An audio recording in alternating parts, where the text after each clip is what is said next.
کہ میں ایسے شخص کا جنازہ نہیں پڑھتا. یہ کیسی کیفیت ہوگی جب رحمت للعالمین جنازہ چھوڑ کے پلٹتے ہیں, دل دہل گئے ہوں گے, آنکھیں نم ہو گئی ہوں گی. پتہ نہیں لینے والے نے کس وجہ سے, اب کسی صحابی کی سیرت پر شک تو نہیں کیا جا سکتا. جیسے میں نے پہلے آپ کو بتایا کہ قرض تعیشات کے لیے لینے کی اجازت نہیں ہوتی, قرض ضروریات کے لینے کے لیے اجازت ہوتی ہے, اور موت کا پتہ نہیں کب آ جائے. اسی لیے جب بھی قرض لیں, قرآن نے کہا فَلْيَكْتُبْ بَيْنَهُمَا, تمہیں چاہیے کہ لکھ لو یہ جو لین دین ہے, تیسرے بندے کو گواہ بنا لو کہ اگر میں فوت ہو گیا تو یہ فلاں کے ذمے, اگر میں فوت ہو گیا تو میری فلاں جائیداد بیچ دی جائے, اگر میں فوت ہو گیا تو میرا فلاں بھائی یا بیٹا ذمہ دار ہے, یا معاف کرایا جائے قرض, یا اس کا حل نکالا جائے. جو اسی طرح فوت ہو جائے گا وہ حساب کتاب دے گا. نبی مکرم کا مصلی سے اترنا ایک تنبیہ کے طور پر تھا کہ جب ایک صحابی رسول, یہاں یہ یاد رہے نبی نے یہ نہیں فرمایا کوئی نہ ادا کرے, آقا چاہتے تو فرماتے چلو سارے چلتے ہیں, اس کا جنازہ نہیں پڑھتے, مگر میرے آقا نے فرمایا میں اس کا جنازہ نہیں پڑھتا, کیونکہ جس کا مصطفیٰ جنازہ پڑھ لے وہ تو 100% جنتی ہے. اس سے بھلا کب پوچھا جائے گا کہ جس کے لیے میرے آقا کہہ دیں کہ اے اللہ اسے بخش دے, وہ تو رب نے وعدہ فرمایا ہے وَلَوْ أَنَّهُمْ إِذْ ظَلَمُوا أَنفُسَهُمْ جَاءُوكَ, میرے اللہ نے گناہگار کو کہا کہ اگر تو نے گناہ کیا ہے تو در مصطفیٰ پہ جا. نبی اگر کہہ دیں گے تو میں اللہ تیرے گناہ معاف کر دوں گا. جب بندے کو کہا کہ تو مصطفیٰ کے پاس جا, مصطفیٰ نے کہہ دیا تو میں تمہیں بخش دوں گا. جنازہ ایسا فعل ہے کہ میرے آقا فرماتے ہیں اللہ اب تو مصطفیٰ چل کے آیا ہے, اس کے گناہ بخش دے. بندہ چل کے جائے تو بخشش 100% ہے. مصطفیٰ جنازے کے لیے چل کے آئے تو بتائیں کتنی رحمتیں میسر ہوتی ہیں. میرے آقا نے فرمایا میں اس کا جنازہ نہیں پڑھتا. ایک روایت میں ہے کہ ایک صحابی رسول بولے, دوسری روایت میں کہ حضرت علی شیر خدا بولے آقا واپس مت پلٹیے, آپ جنازہ پڑھیے, سارا قرض میں علی اس کی جگہ ادا کروں گا. میرے آقا نے فرمایا علی تو نے اس کو دوزخ کی آگ سے چھڑا لیا ہے. یہ اتنی اہمیت. اور اگلی بات سننے کے لیے آپ کو دل پہ ہاتھ رکھنا پڑے گا. شہادت کا ہم مقام بیان کرتے ہیں, شہید رب کو اتنا عزیز ہے کہ وہ کٹ گیا, وہ ٹکڑے ٹکڑے ہو گیا. فرمایا مردہ کہنا بھی نہیں, سوچنا بھی نہیں, اس کی حیات کی قسمیں اور گارنٹیاں رب دیتا ہے. شہید جب شہادت وصول کر لے, شہید ہو جائے, سارے سوال و جواب سے مبرہ ہو جاتا ہے. اس سے کسی عمل کے بارے میں نہیں پوچھا جائے گا. وہ نمازی ہو گیا, وہ حاجی ہو گیا, سب کچھ اسے ہو گیا. شہید سے کسی بارے میں سوال نہیں ہوگا سوائے دین کے, سوائے قرض کے. شہید کو روک کے کہا جائے گا تیرا باقی حساب کتاب تو کلیئر ہے, کسی گناہ کے بارے میں نہیں پوچھا جائے گا, کسی عمل کے بارے میں. یہ شہادت کا اجر ہے. مگر قرض جو تو نے اپنے مسلمان بھائی سے لیا تھا اس کا حساب دے کے جا. یہ بتانا اس لیے مقصود تھا کہ کتنا ضروری ہے دوسرے کا حق ادا کرنا. سننا بندہ یہ کہہ سکتا ہے کہ میں قرض دوں گا بھی نہیں, دینا بھی سنت مصطفیٰ, لینا بھی سنت مصطفیٰ. یہ تو لفظ قرض کی میں نے تشریح کی اور اس کا سخاوت سے تعلق ہے.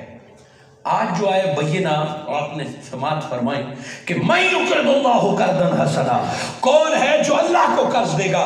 بندہ تو بندے سے قرض مانگے, بشری ضرورت ہے. رب کا ولی بندوں سے قرض مانگے, بشری ضرورت ہے. نبی بندوں سے قرض مانگے, سنت بنانی ہے. مسئلہ تو یہ ہے کہ اس آیہ مبارکہ کے لفظوں کو دیکھیں, اس میں کیا درد ہے, کیا پیغام ہے. رب فرما رہے من ذی کوئی ہے تم میں کون ہے جو اللہ کو قرض دے دے. ذرا ان لفظوں میں درد ڈھونڈیں, ذرا ان لفظوں میں فکر ڈھونڈیں. اب رب جو قادر ہے, جو بے نیاز ہے, ارے ہم قرض لیں گے تو لباس کی ضرورت کے لیے, جوتی کے لیے, چھت گر رہی ہے, بچہ بھوکا ہے, بل بجلی کا دینا ہے, کوئی تو وجہ ہوگی. ارے وہ تو لامکاں ہے, وہ تو چھت نہیں بنائے گا اپنی, اس کو تو لباس کی ضرورت نہیں, وہ تو کھاتا پیتا بھی نہیں. مگر پھر سوال یہ ہے, رب فرما رہے من ذی الذی یقرض اللہ, کوئی ہے جو اللہ کو قرض دے. وہ بھی قرض حسنہ. یہ آیت اتری تو صحابہ کرام کے اندر بھونچال آ گیا. فرماتے ہیں یا رسول اللہ، اللہ بھی قرض مانگتا ہے، اللہ کو بھی قرض چاہیے. آقا نے پھر یہ آیت سنائی کہ تم سن نہیں رہے، اللہ سے قرض، اللہ قرض مانگ رہا ہے. حضرت ابو دحدہ رضی اللہ تعالیٰ عنہ اٹھے اور نبی مکرم کا ہاتھ اپنے دونوں ہاتھوں میں پکڑ لیے، ایک ہاتھ اوپر اور ایک نیچے. میرے آقا نے اپنا ہاتھ ان کے ہاتھ میں دیا.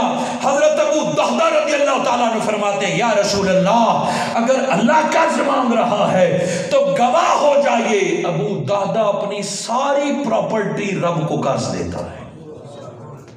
2 باغ تھے حضرت ابو دحدہ کے.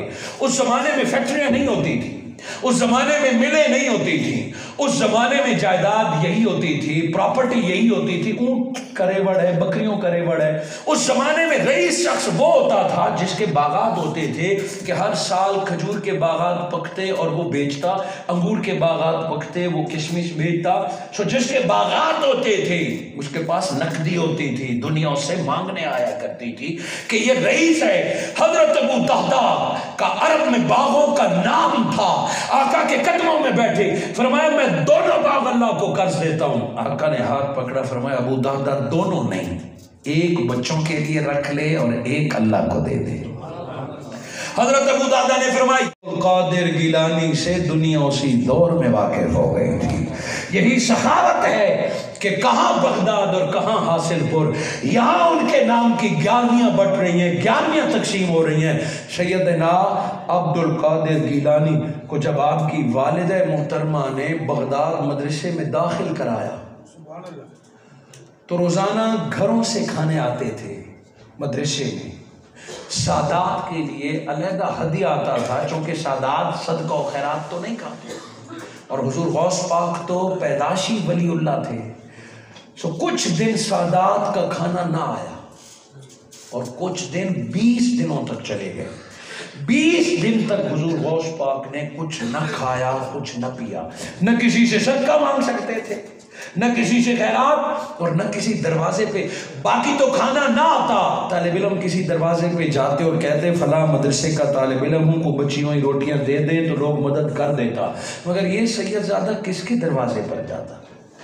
حضور غوث پاک فرماتے ہیں فتوح الغیب تسکین الخواطر اور تذکرہ غوثیہ میں کہ 20 دن تک کچھ نہ کھایا پیا. اب وہ وقت آ گیا کہ آنکھوں پر اندھیرا چھانے لگ گیا، اب چلا پھرا نہیں جاتا. پتہ ہے سید زادے نے کیا حل نکالا؟ جب دنیا سو گئی، رات کا آخری پہر ہے، حضور غوث پاک چادر لیے مدرسہ نظامیہ سے نکلتے ہیں اور رخ بغداد کی اس بستی کی طرف کیا جو امیروں کی بستی تھی. کیا عبد القادر گیلانی کسی امیر سے مانگیں گے، کچھ قرض لیں گے، کیا کریں گے؟ امیروں کی بستی میں گئے. 11ویں کھانے اور تقسیم کرنے والے اہل محبت سنیے کہ وہ سید زاجہ جب امیروں کی بستی پہ گیا تو کسی دنیا دار کے دروازے کو نہیں کھٹکھٹایا، بلکہ کوڑا کرکٹ، گاند کے ڈھیر جسے آپ روڑی کہتے ہیں، اس کی تلاش میں نکلا. کیوں کہ جب بندہ بچا ہوا کھانا پھینک دیتا ہے وہ ملکیت سے نکل جاتا ہے، وہ صدقہ و خیرات نہیں ہوتا، وہ زوائد اور ضائع ہوتا ہے، وہ کسی کی ملکیت نہیں ہوتا، وہ ضائع ہوتا ہے. کہ کچھ امیروں نے اپنا بچا ہوا کھانا گاند کے ڈھیر، کوڑا کرکٹ اور روڑی پر پھینکا ہوگا، میں جا کے چند خوش لقمے کھا لوں گا اور زندگی بچ جائے گی، کچھ پڑھنے کے قابل ہو گیا. سید زادہ جب گاند کی ڈھیر کے پاس پہنچا ہے رات کے اندھیرے میں کہ کچھ خشک روٹیاں، کچھ بچا ہوا سالن، جو ملے گا، کسی نے گلا سڑا پھل پھینکا ہوگا، جو ملے گا کھا لوں گا. وہاں گئے تو 8 فقیر پہلے سے گند میں ہاتھ پھیر رہے ہیں. آپ نے پوچھا کیا کر رہے ہو؟ انہوں نے کہا کئی دنوں کے بھوکے ہیں، کھانے کی تلاش میں آئے. اندر سے آواز آئی عبد القادر اگر تو بھی ان کے ساتھ ڈھونڈنے لگ جائے گا یہ کہیں گے ایک اور حصہ دار آ گیا ہے، ان کو تکلیف ہوگی. واپس پلٹے ان کو چھوڑ کر اور پھر بھوکے مسجد کی طرف آ رہے ہیں. رستے میں اب وقت تہجد ہے، فجر ہونے والی ہے. کسی نے پوچھا بچے ذرا رک، بتا تو صحیح یہ مدرسہ نظامیہ کس طرف ہے؟ آپ نے فرمایا کیوں؟ میں بھی ادھر جا رہا ہوں، آؤ تمہیں لے جاتا ہوں، وہاں کیا ہے؟ فرمایا وہاں گیلان سے ایک سید بچہ پڑھنے آیا ہے، عبد القادر نام ہے، اس سے ملنا ہے۔ آپ رک گئے، عبد القادر سے کیا کام ہے؟ فرمایا ہم تاجر ہیں، ایران سے گزر رہے تھے تو رستے میں ایک سید زادی پردے میں کھڑی تھی، اس نے کچھ روٹیاں بنائی تھی، وہ رستے میں کھڑی تھی کہ میرے پاس روٹیاں ہیں، میرا بچہ بغداد میں پڑھتا ہے، سالوں سے گیا ہے، اے تاجروں اگر مہربانی کر دو تو یہ روٹیاں میرے بچے تک پہنچا دینا۔ ماں کے ہاتھ کے بنے ہوئے پراٹھے میٹھے اور 20 دن کا بھوکا بچہ، فرمایا میں ہی عبد القادر ہوں، ساری نشانیاں بتائی تو ماں کا تحفہ قبول کیا، آنکھوں سے لگایا، چوما، ان کا شکریہ ادا کیا۔ اب وہ جب کھول کے کھانے لگے، ارے بندہ ہو پردیس میں، برسوں سے ماں سے ملا بھی نہ ہو، ماں کے ہاتھ کی روٹی کی لذت ارے دوستو وہی جانتا ہے جن کی مائیں گزر چکی ہیں، جن کو آج ماں کے ہاتھ کا کھانا نصیب نہیں ہے، یہ وصال کے بعد یاد آتا ہے۔ ماں کے ہاتھ کے پراٹھوں کو آنکھوں سے لگایا، کھانے لگے تو اچانک وہ درویش یاد آ گئے جو رات کو ڈھونڈ رہے تھے۔ عبد القادر خود بیٹھ کے کھائے گا اور ان درویشوں کا کیا بنے گا؟ وہ روٹیاں اٹھا کے گئے، درویشوں کو کہا روڑی سے نکل آؤ، رب نے کھانا بھیج دیا ہے۔ ان کو ساتھ بٹھا کے جب پراٹھے تقسیم کیے، سید زادے کے ہاتھ میں کچھ نہ آیا، ان کو تو ایک ایک روٹی تھی۔ وہ ماں کا دوپٹہ سنبھال کے مدرسے کی طرف، پھر بھوک کے حالت میں آئے، غیب سے آواز آئی، عبد القادر تو نے رب کی رضا کے لیے اپنی ماں کے بنائے ہوئے روٹیاں بھی رب کی رضا کے لیے فقیر کو کھلا دی، گواہ ہو جا اب قیامت تک رب تیرے نام کی روٹیاں کھلاتا رہے گا۔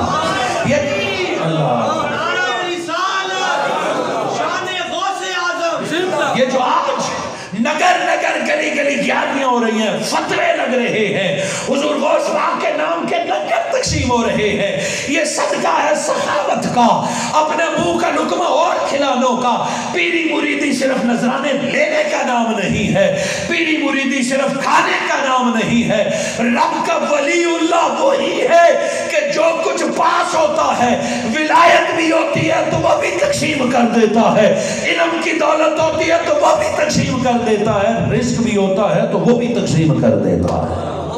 حضور غوث پاک رضی اللہ تعالیٰ عنہ کے پاس جب طلباء پڑھنے آتے تو 30 ہزار طلباء آپ کے پاس ہوتے، 70 ہزار لوگ آپ کا خطاب سنتے۔ آپ کے بیٹے حضرت یحییٰ بن عبد القادر رضی اللہ تعالیٰ عنہ فرماتے ہیں کہ دن بھر بابا جانی سے ہم پڑھتے تھے، شام کے کھانے کا وقت ہوتا تو ہم صاحبزاد گاؤں کو حضور غوث پاک حکم دیتے جاؤ جتنا کھانا ہے جمع کر کے طلباء کو کھلانا شروع فرما دو۔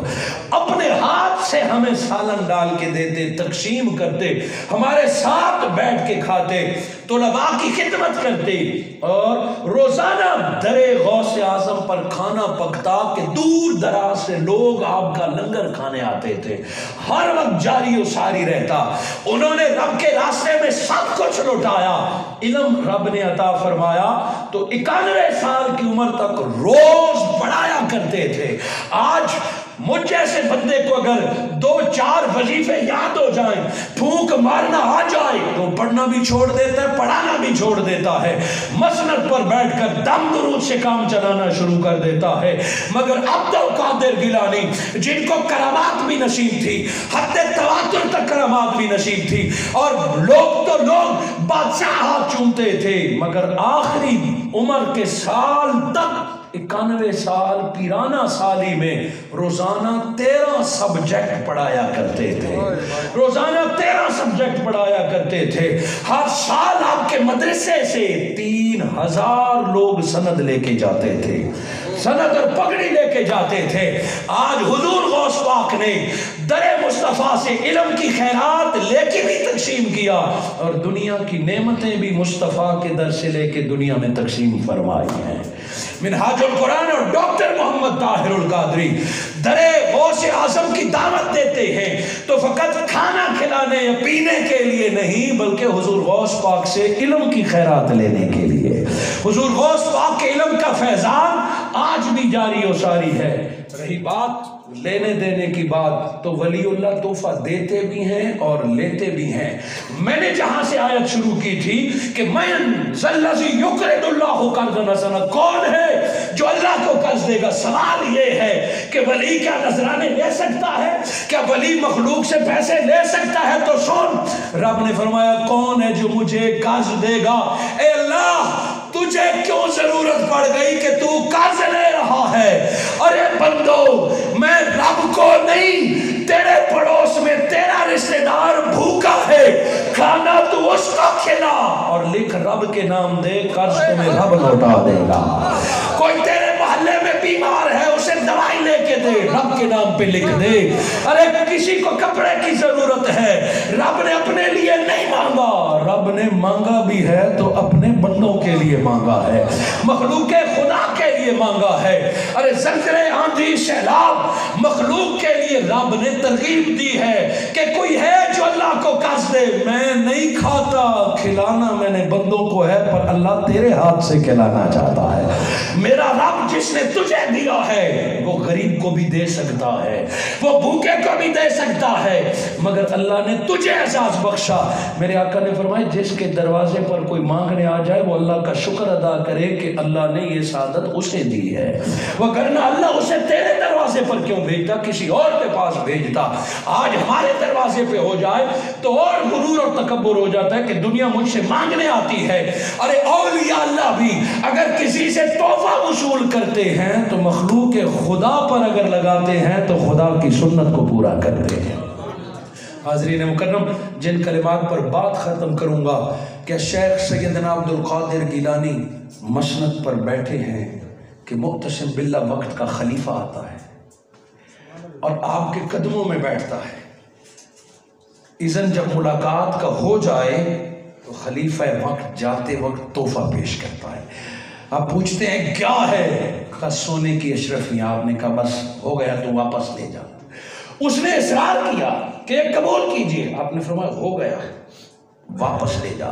ایک ولی کا مقام اور شان کیا ہے، ایک ولی کو مخلوق خدا کا کتنا خیال ہوتا ہے. فرمایا خلیفہ یہ لے جا. جب اس نے اصرار کیا تو شیخ سیدنا عبد القادر گیلانی محبوب سبحانی فتح ربانی آپ نے اشرفیوں کا تھیلا لیا اور اپنی مٹھی پہ دبایا. جب آپ سونا دبائیں گے تو کیا ہوگا؟ اگر نرم ہوگا تو شیپ بدل جائے گی، زیور ہے تو ٹوٹ جائے گا. حضور غوث پاک نے جب خلیفہ سے اشرفیوں کا تھیلا لے کے دبایا تو اس میں سے خون نکلنے لگ گیا، خون بہنے لگا، پورے دربار پر رعب طاری ہو گیا. خلیفہ ڈر کے مارے پیچھے آ گیا کہ سونے میں سے خون کیسے نکلتا ہے. حضور غوث پاک دباتے رہے، سونے سے خون نکلتا رہا. آپ نے پھینکا، وہ ظالم حکمران عوام کا خون چوس کر پیروں کو نذرانے دینے آ جاتے ہو. اگر رب کو راضی کرنا ہے تو پہلے مخلوق خدا کا حق ادا کرو، لوگوں کو ان کے حقوق پہنچاؤ، لوگوں کو کھانا دو، پیروں کو نذرانے بعد میں دینا. آپ نے فرمایا اگر مجھے اللہ کا خوف نہ ہوتا تو میں سونا کو اتنا دباتا کہ بغداد کی گلیوں میں خون بہنا شروع ہو جاتا. حاکم وقت کو ایک حکم دیا ہے کہ غریب تک حق، یہ سیاست نہیں ہے، یہ پاک کا حکم ہے حاکم وقت کو للکارنا.